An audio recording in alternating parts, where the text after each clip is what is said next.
Hello everyone, how are you doing? This is MD Tech here for another quick tutorial. In today's tutorial, I'm going to show you how to add shapes to your Microsoft PowerPoint presentation.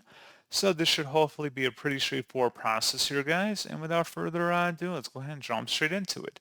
So all you have to do is open up PowerPoint, select the Home tab, and then over here above Drawing, you can click the little downward arrow and select the different shapes you may want to insert into your presentation, and you can select the different shape effects. You can adjust the color of them, the fill, the text effects, all that good stuff.